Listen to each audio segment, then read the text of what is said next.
yang akan dibahas oleh tim dari Direktorat SMK adalah pertama terkait apa sih bedanya magang dan PKL. Mungkin beberapa pertanyaan di YouTube sudah ada nih muncul, apa bedanya magang dan PKL. Lalu program Direktorat SMK apa saja yang dapat menunjang magang di luar negeri. Lalu program apa saja yang dapat dikembangkan sekolah untuk menunjang magang di luar negeri. Oke, berikut PKL dan magang itu sebenarnya adalah hal yang sama, suatu kegiatan pembelajaran untuk meningkatkan suatu kompetensi langsung di dunia kerja guna mempersiapkan suatu individu agar siap kerja. Dan PKL dan magang ini juga memberikan kesempatan untuk bisa merasakan langsung bagaimana budaya kerja di lingkungan kerja itu sendiri selain yang sudah dilakukan di sekolah. Baik, ada perbedaan yang paling mendasar Bapak, Ibu, dan kawan SMK dari PKL dan magang adalah dari dasar hukumnya. Kalau PKL itu ada payung hukumnya melalui Peraturan Menteri Pendidikan dan Kebudayaan nomor 50 tahun 2020. Lalu kalau magang didukung oleh Peraturan Menteri Ketenagakerjaan Permenaker nomor 6 tahun 2020 untuk dalam negeri, sedangkan untuk peraturan dalam luar negeri adalah nomor 8 tahun 2008. Oke, berdasarkan dasar hukum tersebut dapat dilihat perbandingan PKL dan magang. Kalau PKL tentu saja mereka masih merupakan peserta didik. Posisi masih siswa SMK. Lalu PKL adalah masih bagian dari pembelajaran di sekolah. Lalu ada bimbingan instruktur dan guru pembimbing dan dilaksanakan sesuai kompetensi keahlian yang dipelajari di SMK atau MAK dan masih usia sekolah. Lalu sedangkan untuk magang itu pesertanya adalah yang pasti adalah masyarakat umum. Dan untuk SMK sendiri harus sudah lulusan SMK. Jadi posisi siswanya sudah lulus. Lalu magang ini adalah bagian dari sistem pelatihan kerja di bawah bimbingan instruktur. Mereka bebas memilih kompetensi keahlian yang ingin dikembangkan. Lalu usia minimal 17 tahun untuk dalam negeri dan 18 tahun untuk luar negeri. Nah, ini Bapak, Ibu, dan kawan SMK manfaat magang luar negeri. Yang pertama adalah tentu saja dapat menambah pengetahuan dan wawasan. Lalu secara finansial tentu saja akan bertambah seperti yang disampaikan Pak Bukhori. Lalu ada tentu saja diperlukan kemampuan bahasa. Mungkin selain bahasa Inggris yang memang basic sudah dipelajari dari sejak SD, SMP, lalu SMK. Lalu tentu saja ditambah kemampuan bahasanya sesuai dengan negara tujuan untuk magang. Lalu selanjutnya adalah dapat membentuk kemandirian dan tanggung jawab. Lalu juga ada networking. Bapak, Ibu, dan kawan SMK, terkait PKL dan magang ini sudah ada webinar sebelumnya itu di tanggal 25 Mei 2023. Bapak, Ibu, dan kawan SMK bisa melihat langsung di YouTube di channel Direktorat SMK. Selanjutnya Bapak Ibu, ini adalah program-program dari Direktorat SMK untuk menunjang magang di luar negeri, namun posisi adalah masih menjadi siswa di sekolah. Yang pertama adalah kita menunjang terkait pelaksanaan sertifikasi bahasa asing lainnya non-bahasa Inggris. Pelaksanaan sertifikasi bahasa asing ini masih on progress dan bahasanya kita prioritaskan kepada beberapa negara yang memiliki bahasa nasional sendiri seperti Jepang, Jerman, Korea, Prancis, dan lain-lain. Lalu jika ingin magang di negara tersebut, penguasaan bahasa Inggris tidaklah cukup. Penguasaan bahasa negara tersebut diperlukan agar komunikasi berjalan lancar tanpa adanya language barrier. Jadi nanti persiapannya adalah disesuaikan masing-masing negara tujuan. Sasaran programnya untuk tahun 2023 960 siswa dengan satuan biayanya adalah 500.000 per siswa untuk biaya sertifikasi bahasa asing. Oke. Untuk program ini, sertifikasi bahasa asing non-bahasa Inggris, itu diperuntukkan bukan untuk TOEIC, TOEFL, atau IELTS, atau sertifikasi bahasa Inggris, tapi untuk sertifikasi bahasa non-Inggris. Contohnya di Jepang ada JLPT, Jerman ada GOTE-TEST, lalu di Prancis ada DELF atau DALF, lalu di Korea ada TOPIK. Lalu bagaimana Bapak Ibu cara daftarnya? Bantuannya bisa untuk apa saja? Kapan pendaftarannya? Lalu siswa saya bisa nggak sih ikut daftar atau tidak? Lalu mekanisme pendaftarannya seperti apa? Program ini Bapak Ibu akan kami launching di tanggal 15 Agustus 2023 pukul 9 waktu Indonesia Barat yang akan disiarkan secara langsung di kanal YouTube Direktorat SMK. Jadi program ini baru Bapak Ibu dan kawan SMK, ini diperuntukkan bagi memang sekolah-sekolah yang mempunyai prioritas untuk magang luar negeri, dan program bantuan pelaksanaan sertifikasi bahasa asing lainnya non-bahasa Inggris dapat menunjang dari segi sertifikasi bahasanya. Lalu, apalagi intervensi yang bisa dilakukan oleh Direktorat SMK, yaitu adalah program pelaksanaan sertifikasi bahasa Inggris melalui TOEIC. TOEIC itu apa sih? TOEIC itu fokusnya ke communication, Test of English for International Communication. Ini adalah untuk alat ukur sertifikasi kemampuan berbahasa Inggris bidang komunikasi internasional dan juga sebagai additional value, nilai tambah bagi siswa SMK, terutama lulusannya. Lalu TOEIC juga telah dipetakan menggunakan standar Eropa, yaitu CEFR, Common European Framework of References, sehingga dapat memberikan data yang komprehensif dan komparatif dalam mengevaluasi serta mengukur kemampuan komunikasi bahasa Inggris. Dan mengapa kita memilih TOEIC?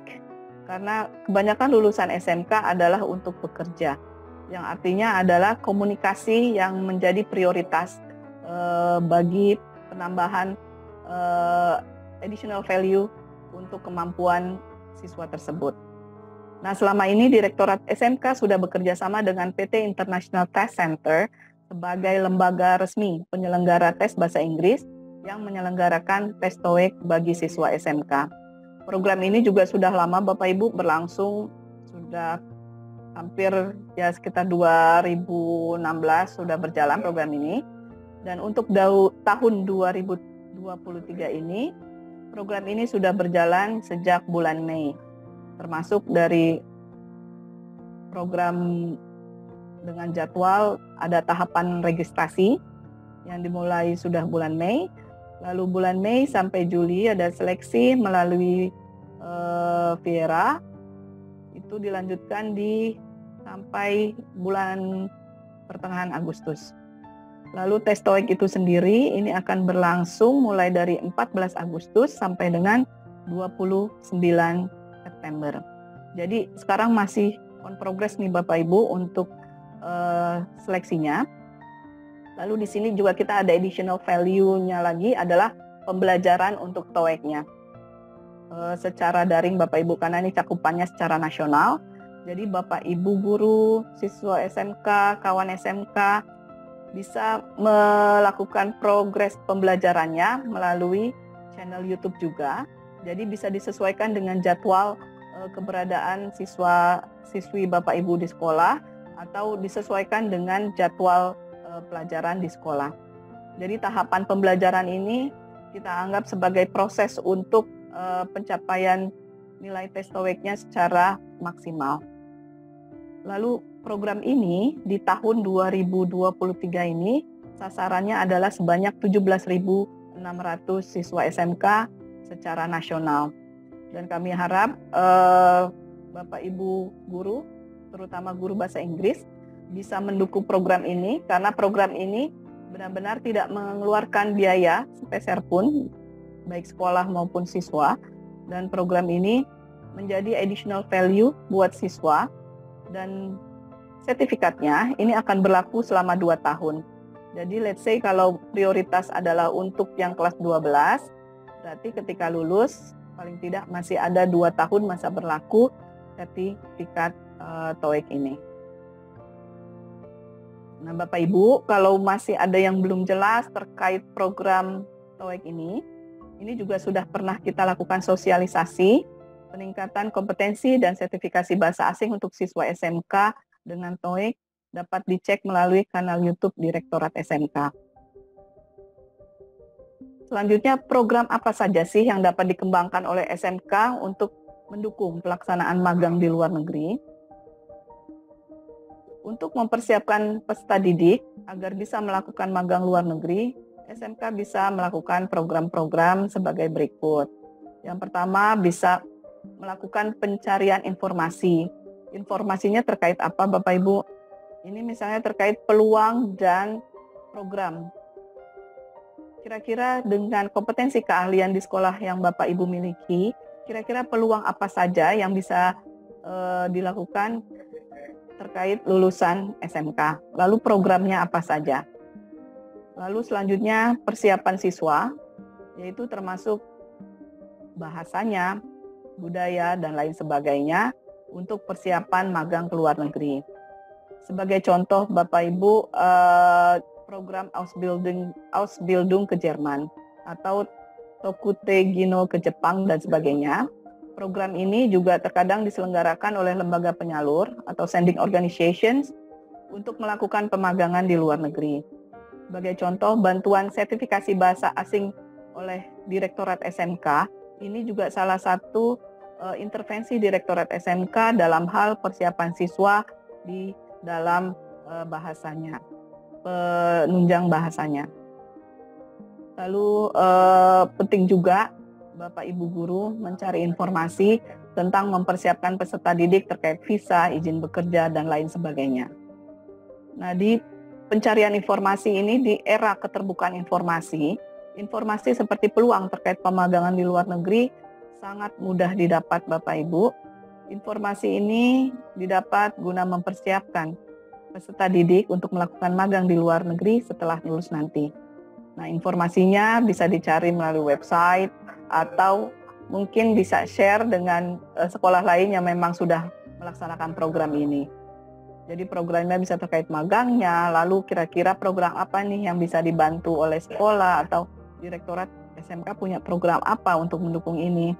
Lalu terkait regulasi atau peraturan yang memang mendukung program ini. Lalu berikutnya adalah persiapan siswa itu sendiri.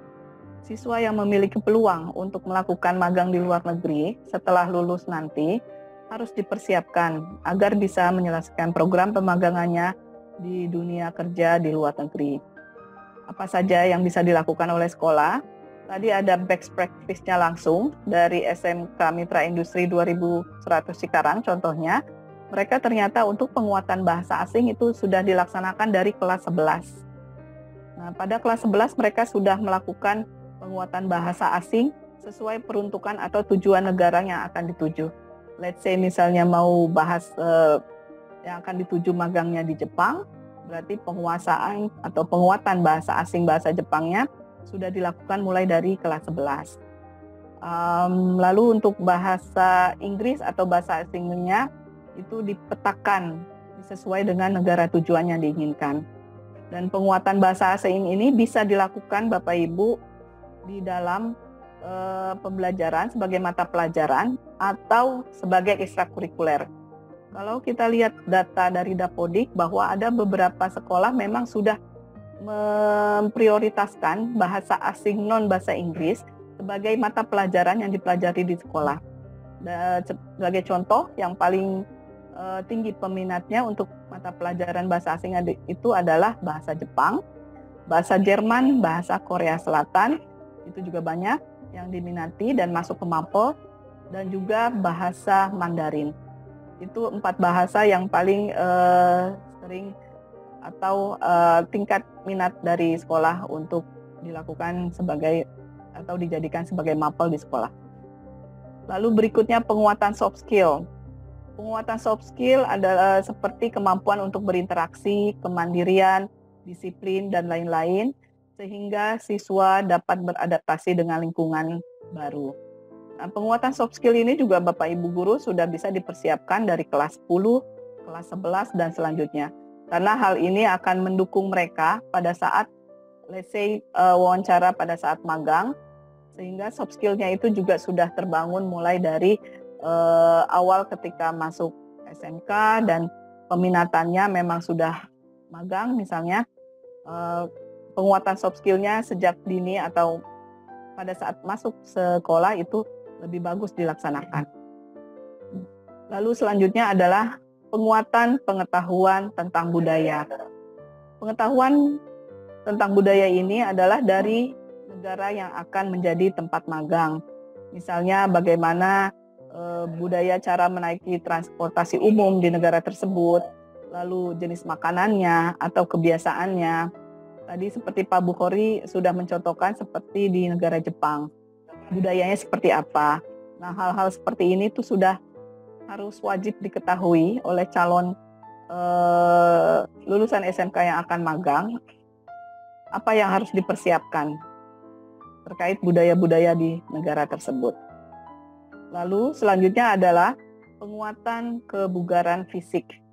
Penguatan kebugaran fisik ini ditujukan agar siswa memiliki kondisi tubuh yang sehat dan memiliki daya tahan tubuh yang kuat. Selain itu, kebugaran fisik terkadang menjadi salah satu persyaratan pada perusahaan dan jenis pekerjaan tertentu. Pak Bukhori juga sudah menyampaikan pada saat seleksi wawancara itu termasuk kebugaran fisik atau tes kesehatan itu salah satu yang diseleksi terlebih dahulu. Jadi hal-hal yang memang perlu disiapkan oleh siswa, hal ini menjadi kewajiban sekolah untuk mempersiapkan selama menjadi siswa di sekolah tersebut.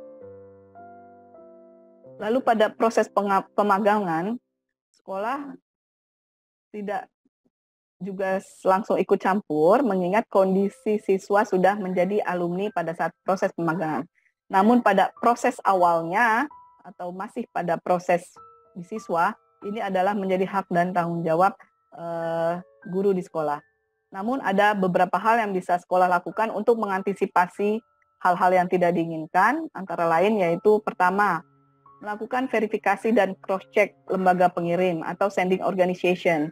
Bapak Ibu bisa mengeceknya, bisa melalui website Kemenaker atau mereka punya list sending organization yang memang terdaftar secara official, secara resmi. Lalu kedua, melakukan sosialisasi terkait magang di luar negeri kepada orang tua siswa sejak dini, sejak awal. Terkait mungkin peminatannya, apakah siswa tersebut memang berminat dengan program magang di luar negeri ini. Sejak awal itu sudah menginformasikan kepada orang tua. Hal ini penting agar orang tua itu bisa memahami dari segi opportunity dan tantangan yang akan dihadapi oleh peserta pemagangan pada saat magang di luar negeri. Jadi sejak dini, sejak awal, orang tua itu sudah mendapatkan informasi apa sih tantangan, kelebihan, lalu yang akan dihadapi oleh peserta pemagangan pada saat magang di luar negeri. Hal-hal seperti ini yang memang harus menjadi perhatian khusus bagi Bapak Ibu guru di sekolah untuk mengawal siswa-siswinya untuk pemagangan luar negeri. Baik Bapak Ibu, terima kasih atas waktunya.